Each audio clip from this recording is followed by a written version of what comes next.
The moment she leaned across the polished diner table and whispered the warning, she knew her life would never be the same. It wasn't her place.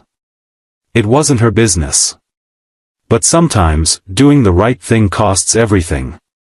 If you believe in kindness and second chances, take a second right now to like, comment, share, and subscribe to the channel Pure Kindness. Stories like this remind us that even small acts of courage can change lives forever. It was a bright Tuesday afternoon when Clara Whitmore balanced a tray of iced tea and sandwiches through the hum of lunchtime chatter. Sunlight streamed through the wide diner windows, catching in her braided blonde hair as she moved from table to table. The place smelled of coffee and warm bread, and the red vinyl booths were filled with office workers escaping their routines. Clara had worked at Maple Grove Diner for 6 years, long enough to read people by the way they held a fork or avoided eye contact.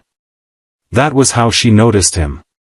At booth 12 sat a sharply dressed man in a tailored navy suit, his silver watch glinting as he checked the time.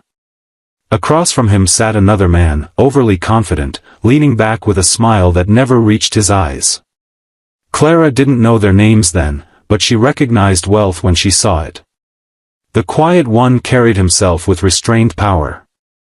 The other carried something else, restlessness. As Clara refilled their coffee, she overheard fragments of conversation. Investment transfers. Signatures. A large deal closing tomorrow. The confident one kept insisting everything was ready.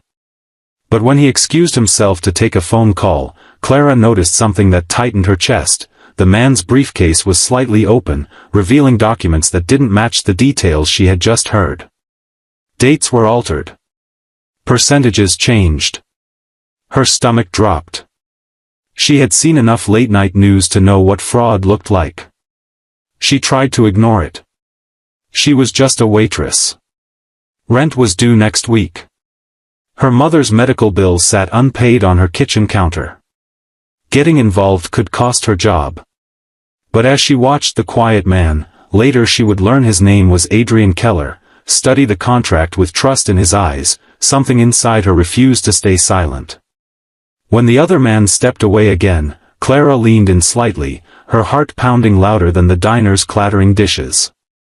She told Adrian softly that he might want to double-check the documents. She mentioned the inconsistencies she had glimpsed. She apologized for overstepping, explaining she could be mistaken. But she couldn't forgive herself if she said nothing. For a split second, Adrian's expression hardened. Suspicion. Annoyance. Who was she to question his business partner? But then he saw the tremor in her hands and the sincerity in her eyes. There was no greed there.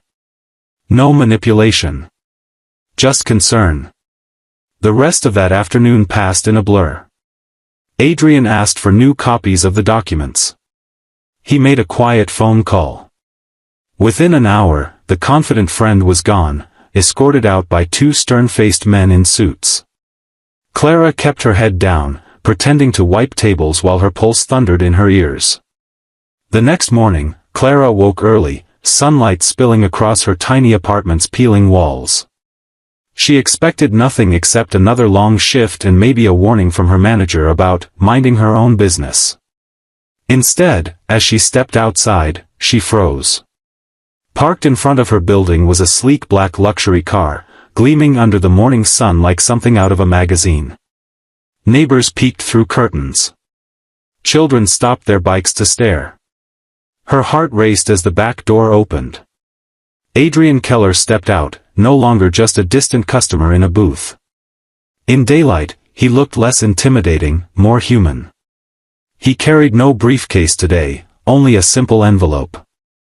He explained that Clara had saved him from signing a deal that would have cost him millions and destroyed years of work. The man he trusted had been quietly siphoning funds for months. Adrian's legal team had confirmed everything within hours of her warning. He admitted that if she hadn't spoken up, he would have signed blindly the next day. Then he handed her the envelope. Inside was not just a check, though there was one, large enough to clear her mother's medical debt, but also an offer. A scholarship fund in her name, fully covering business classes at the local college if she wished to pursue them. Adrian told her he valued integrity more than profit, and people like her were rare. Clara stood speechless on the cracked pavement outside her building, tears catching in the morning light. For years she had felt invisible, another apron in a crowded diner. But in one brave moment, she had chosen honesty over fear. Word spread quietly in town. Not about the money, but about the waitress who did the right thing when it mattered. Customers began leaving larger tips. Her manager, once skeptical, started trusting her judgment more. Opportunities slowly unfolded where struggle once lived. Sometimes courage doesn't roar. Sometimes it whispers across a diner table in the middle of an ordinary Tuesday afternoon. If this story touched your heart, take a moment to engage with this video, like it, share it, and let others feel this reminder that kindness still exists. And before we end, comment, kindness wins, if you believe doing the right thing always comes back around. Because somewhere out there, someone is standing at a crossroads, wondering whether to stay silent or speak up. And maybe, just maybe, your courage could be the luxury car that arrives at someone else's door.